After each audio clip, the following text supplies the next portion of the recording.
Hi, hello, my name's Harmi. I'm one of the IELTS teachers here at West London English School. In this video today, we're going to be looking at task 2, writing of the IELTS paper, and we're going to look at how to write an agree-disagree essay, also known as an opinion essay. So you can see here the 5 different types of essays we have with IELTS task 2, and it's really worth practicing each of these types before you do take your exam. In this lesson, we're going to focus on the first type of writing, which is the agree-disagree essay, also known as an opinion essay.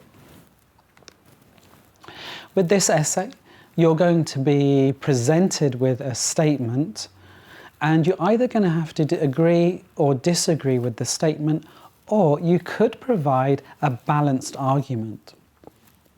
Really importantly, if they ask for your opinion, you must give your opinion.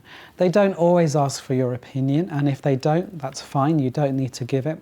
But if the question does ask for your opinion, it's really important that you do give your opinion. You're going to need an introduction. You'll have main body will consist of 2 or 3 paragraphs usually, and you'll finish with a conclusion. And we'll be looking at this in this lesson. There are, of course, different ways to organise your essay.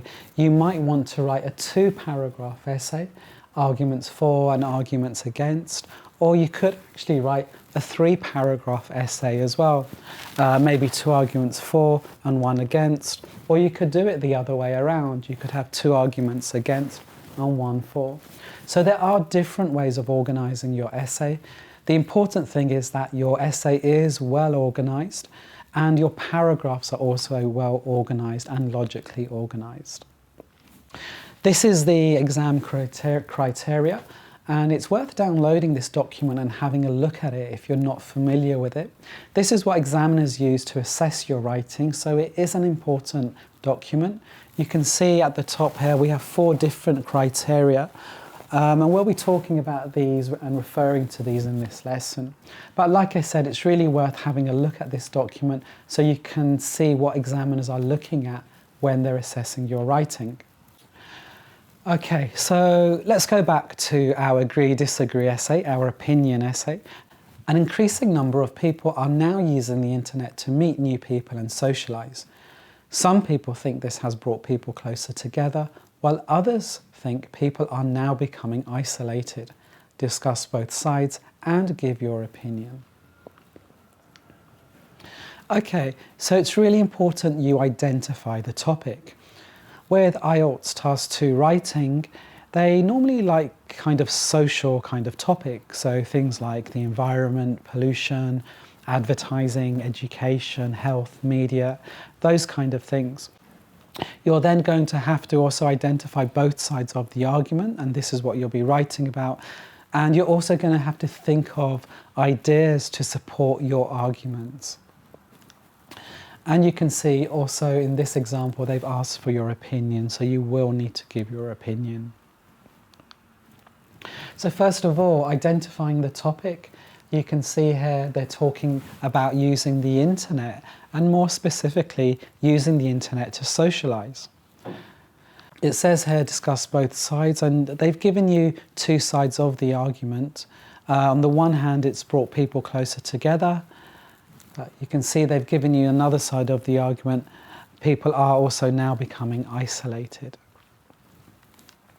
You're now going to have to think of ideas to support both sides of this argument. And like we said before, you will give your opinion as it's asked quite clearly for your opinion.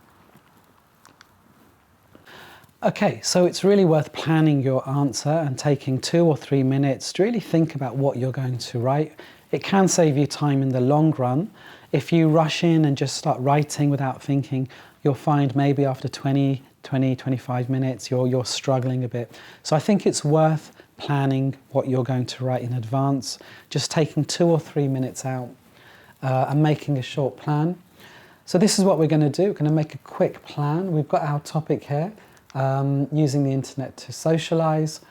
We know that we have to think about 2 sides of the argument. The first side, people bringing people closer together. So I thought one advantage of this was that you can make friends all over the world, which is quite a nice thing to do.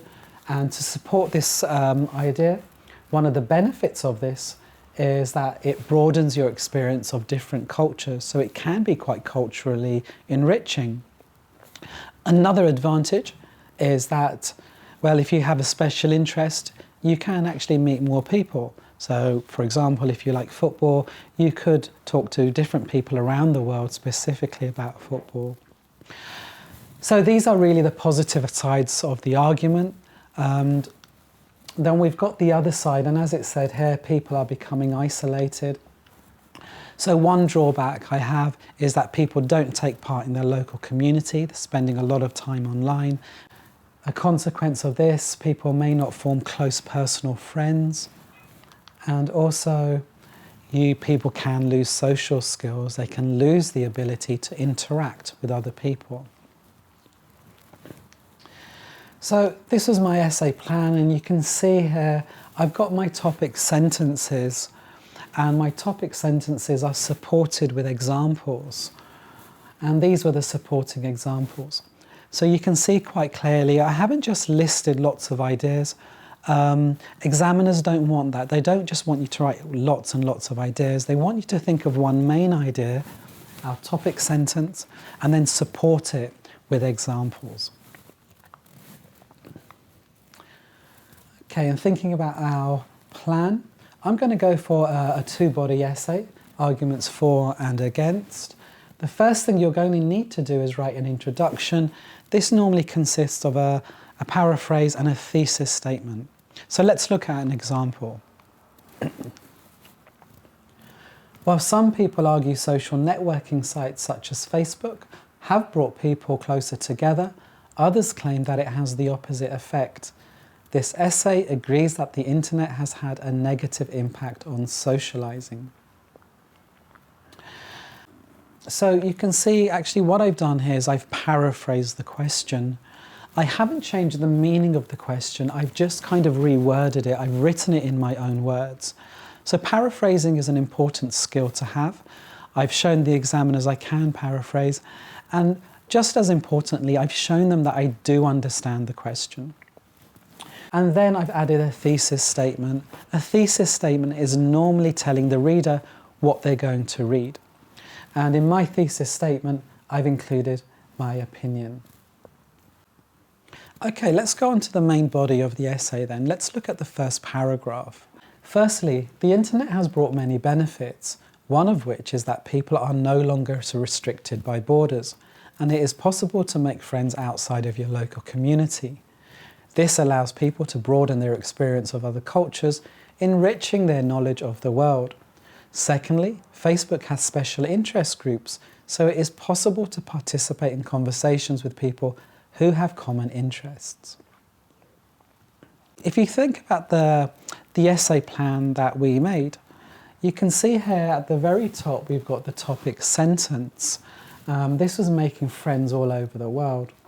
And then you can see how I've supported it with the two examples that I made in the essay plan.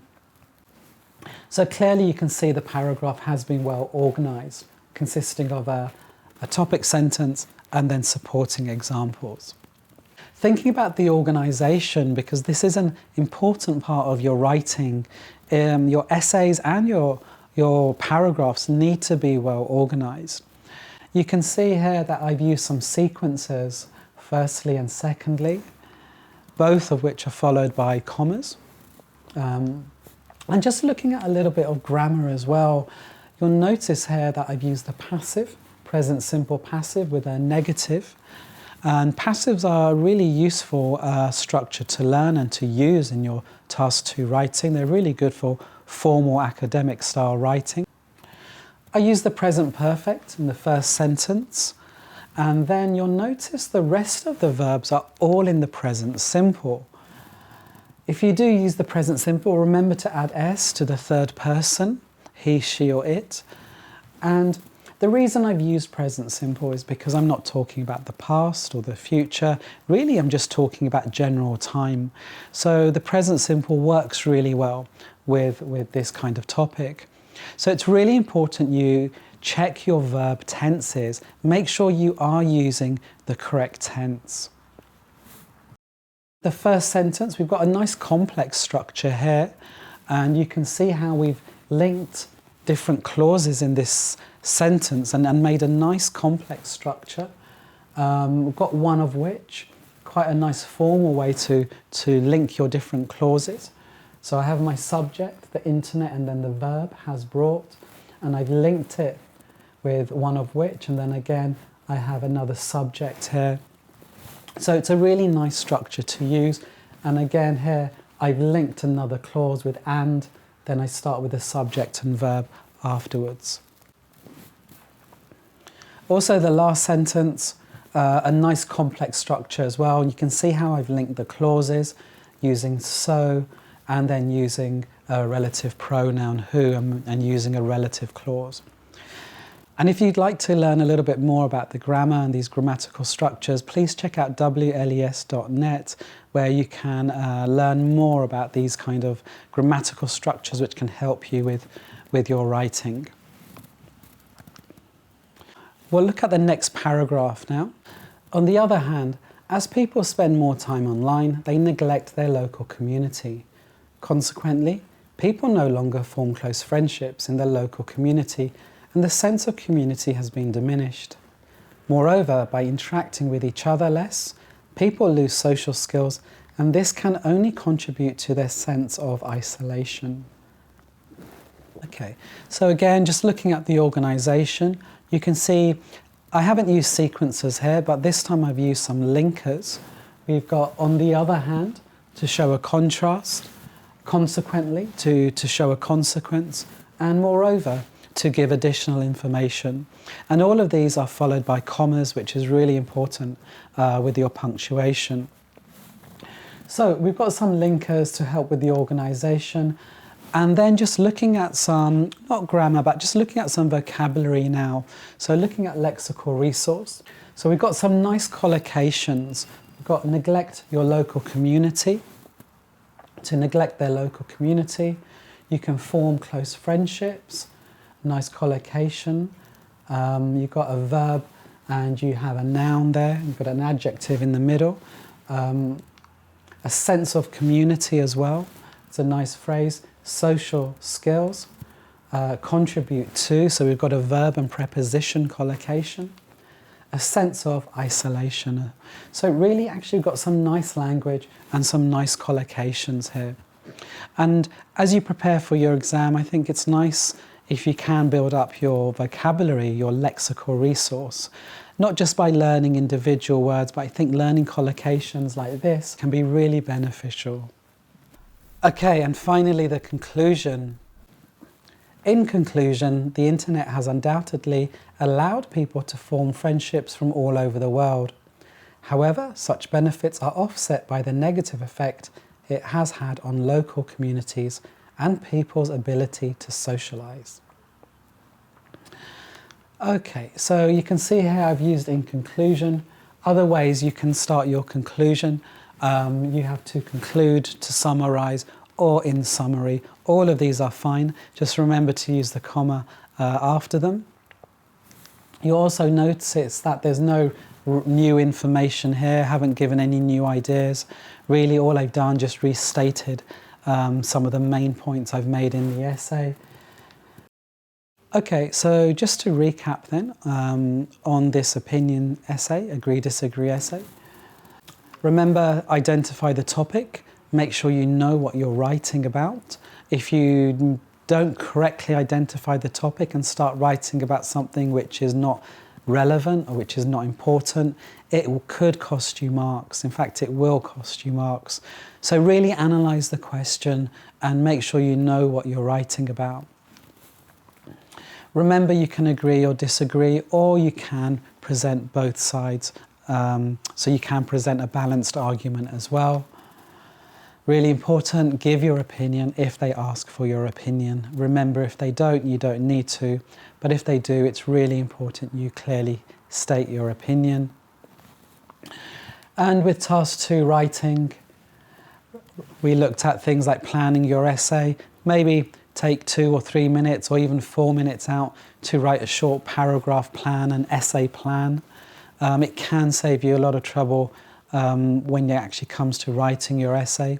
So don't be too hasty, don't be too quick and just start writing your essay. Maybe think about just spending a little bit of time thinking about what you're going to write. Write with the criteria in mind. So we looked at this document earlier. It's worth downloading. Have a look at the 4 sub-criteria so you know what examiners are looking at when they're assessing your writing. Proofread, check your writing as well. Everyone makes mistakes when they're under pressure in an exam, so it's really worth finishing your essay a little bit early and reading through it. Check your spelling, punctuation, your grammar. Okay, I hope that was useful. If you do want more information, not just about the writing paper, but maybe about the reading, listening or speaking, please check out wles.net, or if you're here in London, come in and see us. And if you're taking your exam soon, your IELTS exam, we wish you all the best.